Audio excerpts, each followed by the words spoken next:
नमस्कार, नई परख के राष्ट्रीय मुद्दा कार्यक्रम में आप सब लोगों का स्वागत है और हमारे साथ देश की राजनीति के कुछ प्रमुख मुद्दों पर चर्चा करने के लिए रोज की तरह ही प्रोफेसर अभय कुमार दुबे हैं। हम इनसे देश की राजनीति के बारे में कुछ प्रश्न करेंगे, एक समझ बनाने की कोशिश करेंगे।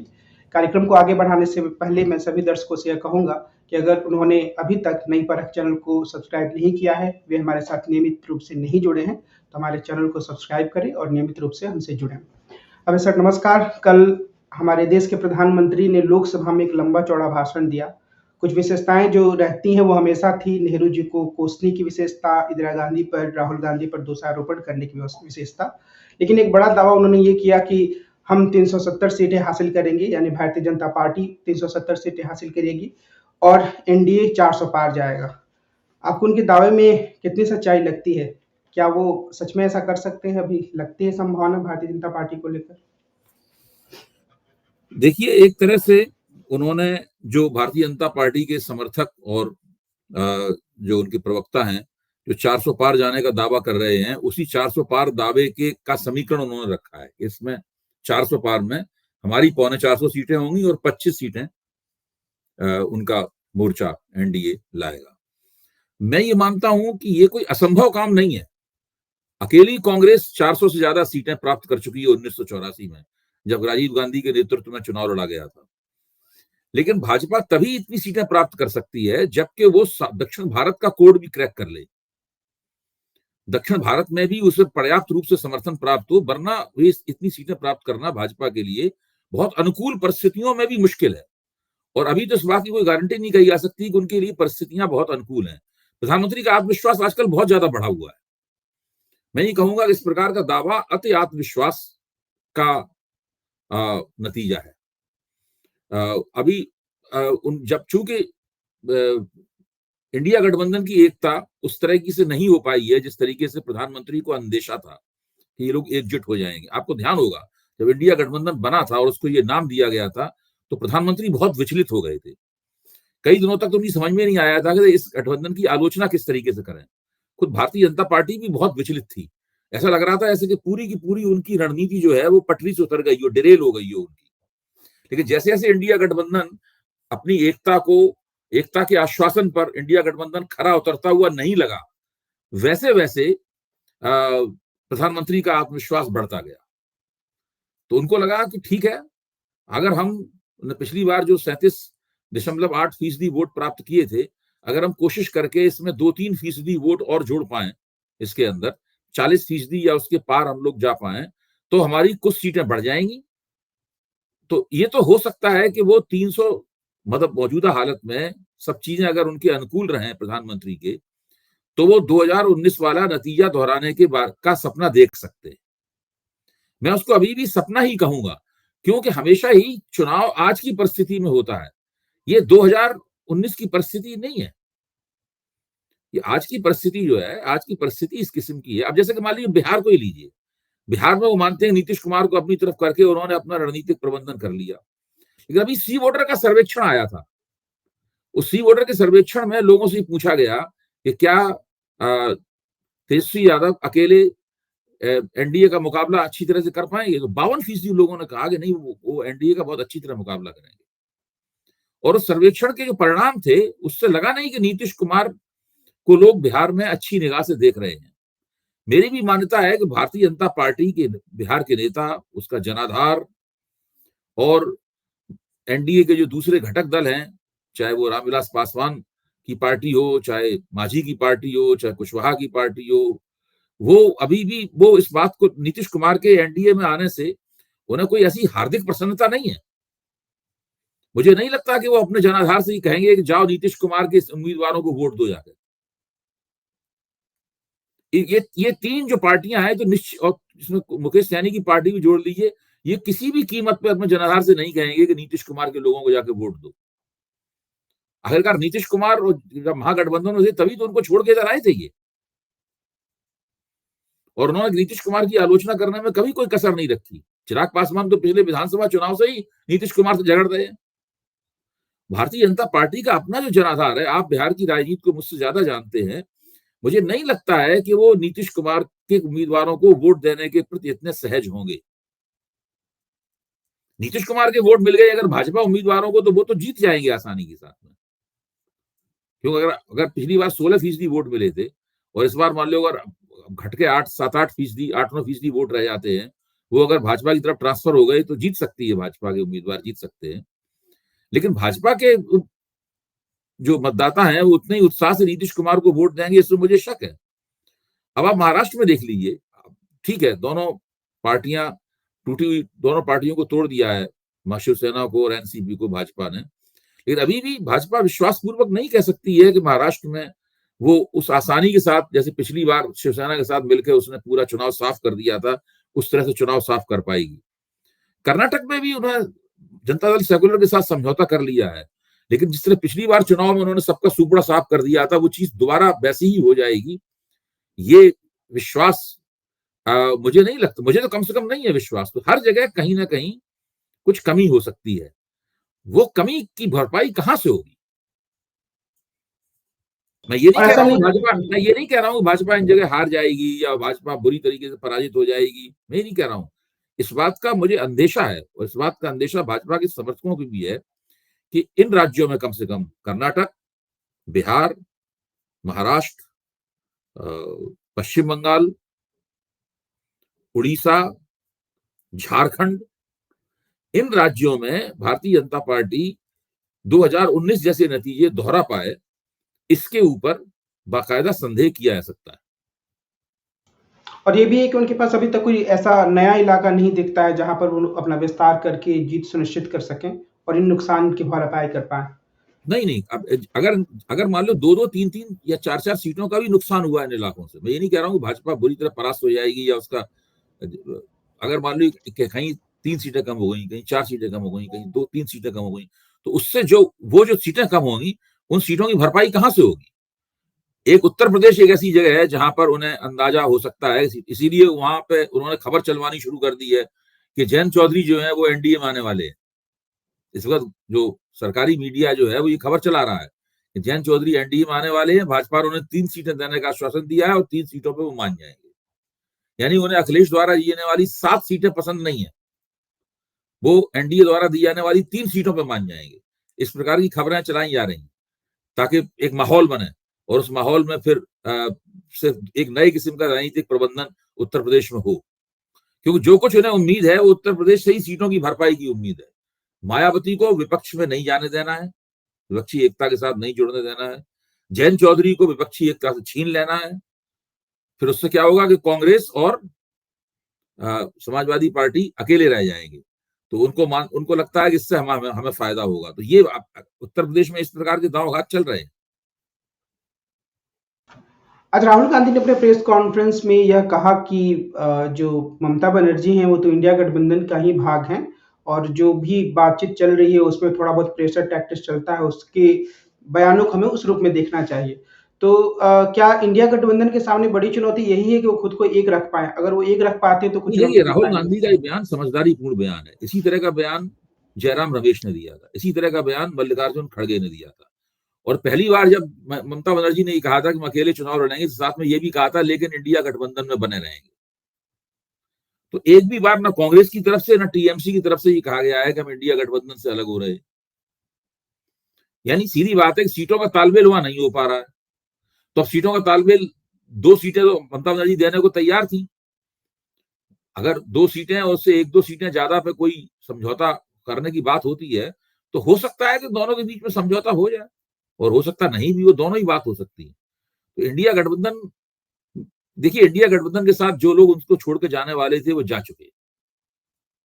अब ऐसा कुछ ज्यादा है नहीं जो उनको छोड़ के जाने वाला हो, क्योंकि अब तो जो पहले से लोग जुड़े हुए हैं, भाजपा विरोधी राजनीति कर रहे हैं, वही सब लोग रह गए हैं। कुछ चर्चा उद्धव ठाकरे को लेकर भी हुई, जो उन्होंने एक बयान दिया कि हम तो मोदी जी को छोड़कर नहीं गए थे, उन्होंने खुद को हमसे दूर किया वगैरह वगैरह। तो ये चर्चा हो देखिए, रही उन्होंने एक बयान दिया, उस बयान को लेके चुनाव के माहौल में जो भाजपा के हितों को साधने वाला मीडिया जो है वो ले उड़ा उनको। अगर ये चर्चाएं आगे बढ़ती हैं, अगर इन चर्चाओं को पंख लगाए जाते हैं, और एक बार चर्चा हो गई वो कोई बात नहीं है, मैं उसको कोई महत्व नहीं देता। लेकिन अगर ये और आगे बढ़ती हैं और उस तरह के बयान उद्धव ठाकरे के कैंप से आने लगते हैं, तब फिर उनको सोचने की जरूरत है। क्योंकि मुझे लगता ये है कि उद्धव ठाकरे को जिस तरीके से उनसे सत्ता छीनी गई है महाराष्ट्र में, तो उनसे अगर डील होगी तो वो डील तो इसी तभी होगी जब उन्हें सत्ता वापस मिले। तो वो सब कैसे क्या होगा वो तो बहुत, उसके बारे में तो कुछ भी अभी विश्वास के साथ नहीं कहा जा सकता। राहुल गांधी ने आज एक और बयान दिया अपनी प्रेस वार्ता में ही कि हम 50% जो आरक्षण की सीमा है उसको हटाएंगे, और दूसरी बात उन्होंने जाति जनगणना पर फिर से जोर दिया। तो ये दोनों क्या एक वैकल्पिक नैरेटिव का आधार बन सकते हैं, या ये भारतीय जनता पार्टी के सामने थोड़ी बहुत चुनौती प्रस्तुत कर सकते हैं कि वो भी अपना स्टैंड क्लियर करें? मुझे लगता है कि जातिगत जनगणना वाला मुद्दा जो है उसका चुनावी जो पहलू था वो कमजोर हो गया है। वो मुद्दा अभी भी महत्वपूर्ण है, जातिगत जनगणना होनी चाहिए, पता लगना चाहिए किस जाति के लोग कहाँ पे है, क्या हैं, और उनकी सामाजिक, राजनीतिक, सामाजिक और आर्थिक स्थिति क्या है। ये सब जगह पता लगना चाहिए। ये नीतियों को ठीक से बनाने के लिए, देश के विकास को सही दिशा में ले जाने के लिए, सामाजिक संतुलन के लिए आवश्यक है। लेकिन इससे सब लोग सहमत होंगे, कोई भी व्यक्ति ऐसा नहीं है जो इससे असहमत होगा। लेकिन इसको अगर इस रूप में देखा जाएगा कि इससे हम ओबीसी, कोई खास किस्म की ओबीसी गोलबंदी कर लेंगे, हमको विशेष रूप से बहुत ज्यादा वोट मिल जाएंगे, वो लोग जो भाजपा के साथ हैं वो कूद के भाजपा विपक्षी मोर्चे में चले जाएंगे, ये नहीं होने वाला। एक जो कल घटना घटी थी झारखंड की सरकार के बचने का, यानी कि उन्होंने विश्वास मत हासिल कर लिया और जितने उनके विधायक थे तकरीबन सभी विधायक उसमें उन्होंने झामुमो सरकार के पक्ष में वोट दिया। तो क्या इसे भारतीय जनता पार्टी की एक राजनीतिक हार, छोटी ही सही राजनीतिक हार के रूप में देख सकते हैं? बड़ी राजनीतिक हार है, छोटी राजनीतिक हार नहीं है। देखिए, पूरी कोशिश की गई, पहले तो ये कोशिश की गई कि वहां पे इन लोगों को शपथ ही ना दिलाई जाए राज्यपाल के जरिए, ताकि राष्ट्रपति शासन लगाने की परिस्थितियां पैदा की जाए। 11 महीने सरकार चलनी है। 11 महीने में झारखंड तो बहुत ही खनिज की दृष्टि से समृद्ध राज्य है। तो 11 महीने में जो पूंजीपति घराने, कुछ पूंजीपति घरानों के वारे न्यारे किए जा सकते थे अगर भाजपा के हाथ में पूरा चला आता, तो वो चाहे चाहे वो राष्ट्रपति शासन के जरिए चला हो, चाहे भाजपा सरकार बनी हो तो उसके जरिए, तो बहुत फायदा उनको हो सकता था। एक तो वो काम नहीं हो पाया, दूसरे फिर विश्वास मत ना मिल पाया, इस तब भी बातें की गई, इस तरह की तमाम अफवाहें उड़ाई गई, बहुत ज्यादा कोशिश की गई, वो भी नहीं हो पाया।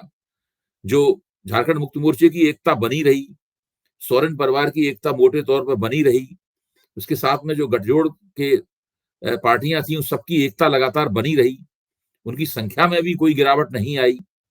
तो और उन्होंने अपना नैरेटिव भी चलाया, हेमंत सोरेन ने, चंपई सोरेन ने अपना नैरेटिव भी चलाया कि किस तरह अपनी आदिवासी अस्मिता को उन्होंने सामने रखा, और एक तरह से दावा पेश किया कि झारखंड की 14 में से जो आदिवासी सीटें हैं, शायद 5 या 6 सीटें ऐसी हैं जो पूरी तरह आदिवासी सीटें हैं, वो हम लड़ेंगे, और फिर हम देखते हैं इन लोगों को।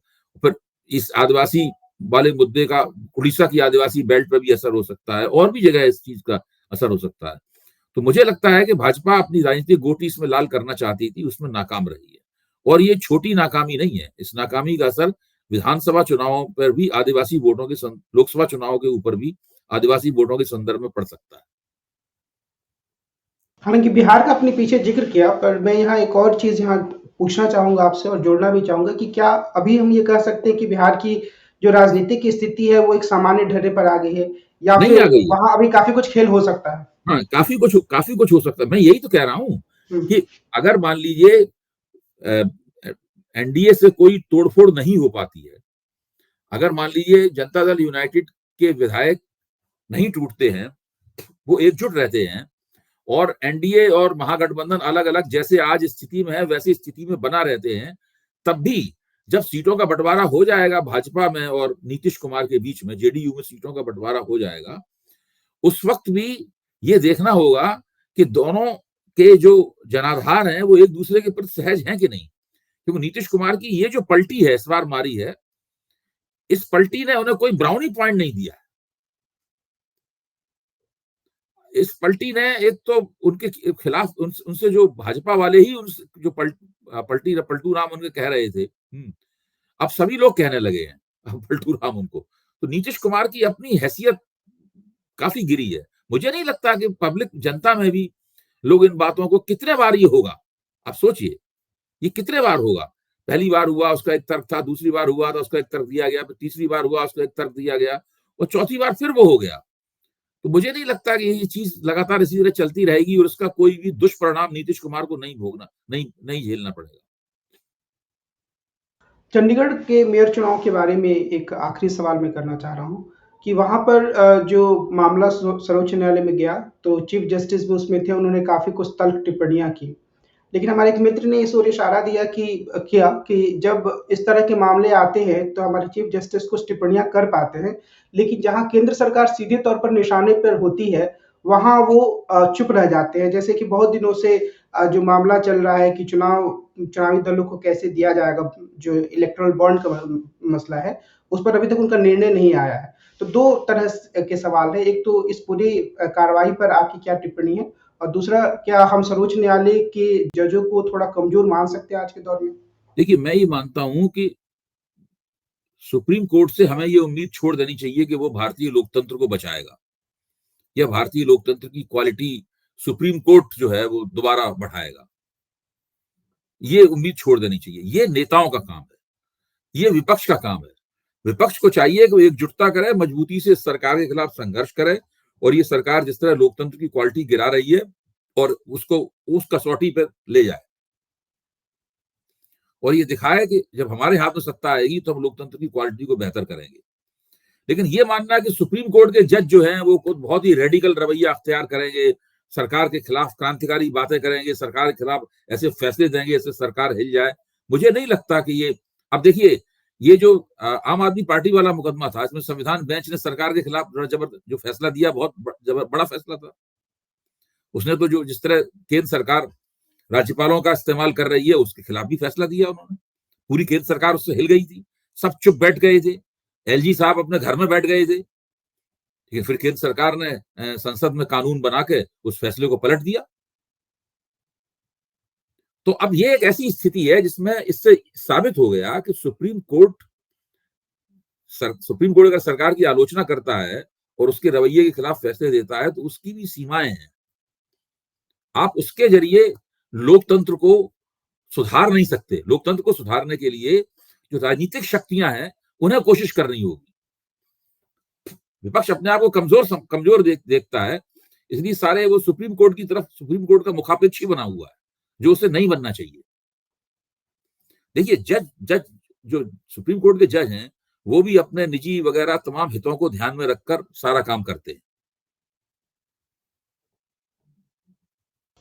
एक आखिरी सवाल, प्रधानमंत्री के संसद में दिए उस बयान पर, जिन्होंने जवाहरलाल नेहरू के बयान को बिल्कुल अलग संदर्भ से काटते हुए प्रस्तुत किया, और उसमें नेहरू ने कभी आलसी जैसे शब्द का इस्तेमाल नहीं किया था, उन्होंने कहा कि नेहरू आलसी बोल रहे हैं भारतीयों को।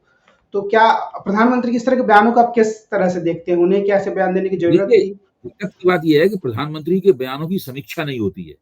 उनके बयानों को सच्चाई की कसौटी में नहीं कसा जाता है। उनके बयानों को जो वो कह देते हैं उसको एक तरह का अंतिम वक्तव्य मान के, अब अगर मीडिया में इस बात पे बहस की जाए और नेहरू के उस वक्तव्य को ले आया जाए तो मीडिया में उसको जगह ही नहीं मिलेगी। सोशल मीडिया में भी इतनी गंभीरता नहीं है कि इन चीजों की समीक्षा करे और तथ्यों को सामने रख के। सोशल मीडिया में भी जो ध्रुवीकरण की राजनीति है, उसी के ऊपर एक कोई मोदी के खिलाफ है, कोई मोदी के पक्ष में है, उनको वो वाले दर्शक मिल रहे हैं, उनको ये वाले दर्शक मिल रहे हैं, दोनों पक्षों को दर्शक मिल रहे हैं। जो मोदी के खिलाफ है वो दिन रात ऐसे कहते हैं मोदी अभी तबाह बर्बाद होने वाले हैं। जो मोदी के पक्ष में है वो उनको भगवान बना के पेश करते हैं। तो वहां भी बिल्कुल गंभीरता का अभाव है। और जो सरकारी मीडिया है वो पूरी तरह मोदी के पक्ष में है, व्यावसायिक मीडिया। तो इस तरह के बयानों की कोई समीक्षा करना और मोदी की गलतियों को रेखांकित करना, गलतियां तो उन्होंने इतनी की हैं कि उसकी सूची बनाई है तो बहुत लंबी सूची हो। वो बिल्कुल एक तरह के कम पढ़े लिखे और कम जानकार प्रधानमंत्री के तौर पर सामने आते हैं। मुझे भी कई बार यही लगता है कि उनका कोई भाषण सुना तो सबसे पहले चेक करें कि सही है कि नहीं तथ्य। बहुत सारी गड़बड़ियां उसके अंदर होती हैं। आज की बातचीत को हम यहीं विराम देते हैं। हम कल फिर मिलेंगे और देश की राजनीति के बारे में प्रोफेसर अभय कुमार दुबे से बातचीत करेंगे। आज की बातचीत के लिए सर आपको बहुत धन्यवाद। नमस्कार।